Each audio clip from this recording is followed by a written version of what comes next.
Okay, let's talk about this week in cancel culture. So, you know how you make great TV? Like, I think the best. You've worked in the dramatic arts before. I have. I think you take a character and you have them do the wrong thing for the right reasons, and you're gonna have Tony Soprano, Hamlet. Michael Corleone. Yeah, absolutely. Right? Wrong thing, right reasons makes great drama.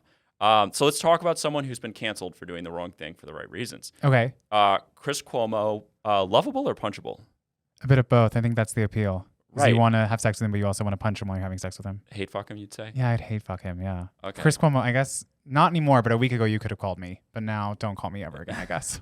All right, so CNN commentator Chris Cuomo has been suspended indefinitely because New York Department of Justice investigation has shown that he was using his sort of faculties as a CNN anchor to assist brother Andrew Cuomo in sort of defending himself from sexual assault allegations. So, okay, we can judge him. But again, this is exactly what Tony Soprano would do. He'd do the wrong thing to protect his family, right? Right, but Tony Soprano wouldn't get caught. Don't get caught. All right. That is rule number 1 of doing bad shit. You don't get caught.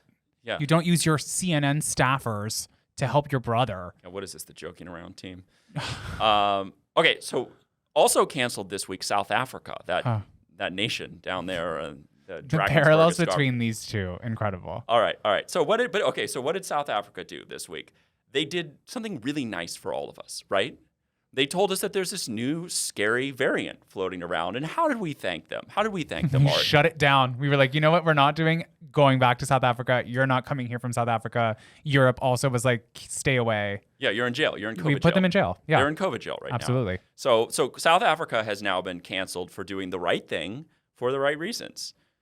So I put it to you guys. Would you rather be Chris Cuomo? Would you rather be canceled Chris Cuomo style for doing the wrong thing for the right reasons, protecting your family? Or would you rather be canceled South Africa style for doing the right thing for the right reasons, but maybe missing on like the, me first principle? I don't know. How do you feel about this? You're taking this to me first. I'm going to go with South Africa. I'd rather be South Africa because at some point the cancellation will end. Chris Cuomo, I don't know, man. It's not great in my opinion. But how can you cancel Chris Cuomo for lack of journalistic ethics? I feel like there's no one left in this country who believes that like ethical post-Watergate journalism is still a thing in this country. It's not, but just don't do that. Like, be better. Don't be the idiot who helps his brother and then gets caught doing it. Again, it comes back to the thing of like, I'm not with him. I don't want to be him because he got caught. Yeah. I would rather never be caught. So you're calling him Fredo? A little bit, yeah. A little bit of Fredo? A little bit. Who are you taking in this, Fredo or whatever we're calling South Africa in meme format, Kurt?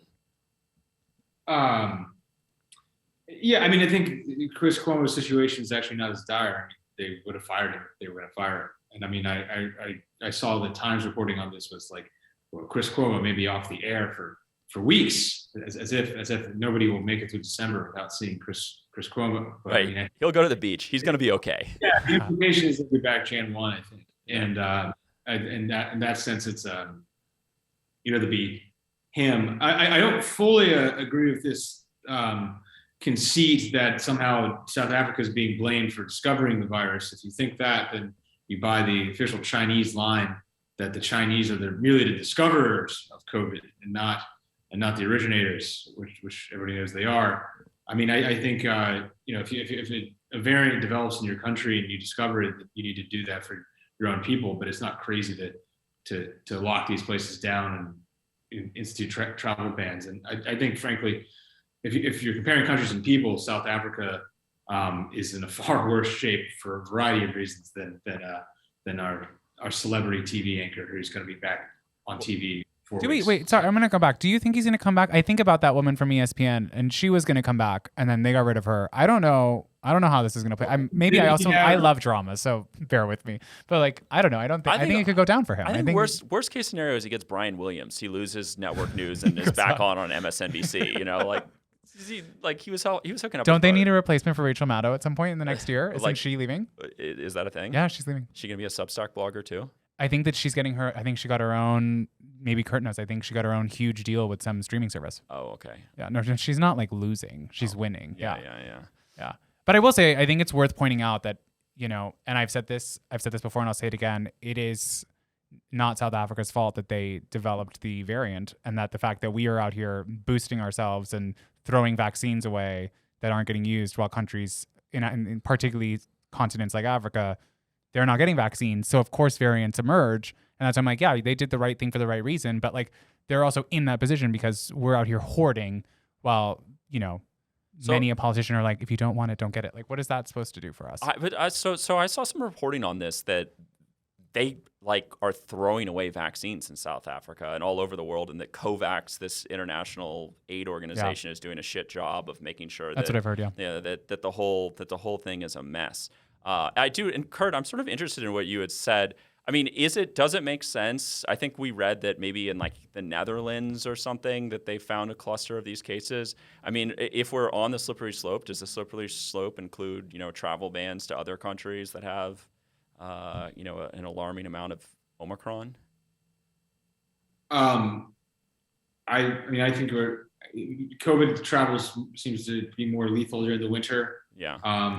I think we are, we are moving towards some kind of stricter limits, but this just does not seem to have caught the establishment quite as off guard as Delta. Yeah. So. Well, I mean, it's also different, right? I think, sorry to interrupt you, Kurt, but I do think it's different. When Delta emerged, we were summer of loving. We were like out here ready for this to be over. Yeah. Whereas now, like, we're still sort of like hesitantly standing at the door, but uncertain if we're going to walk through it. So this is just a different reality. Yeah.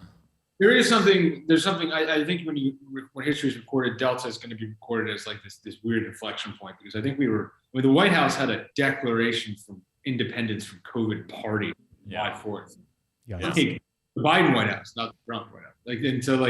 People thought this was over, and then Delta normalized this just kind of going on forever. And I think that's it. It was like the TED offensive of COVID.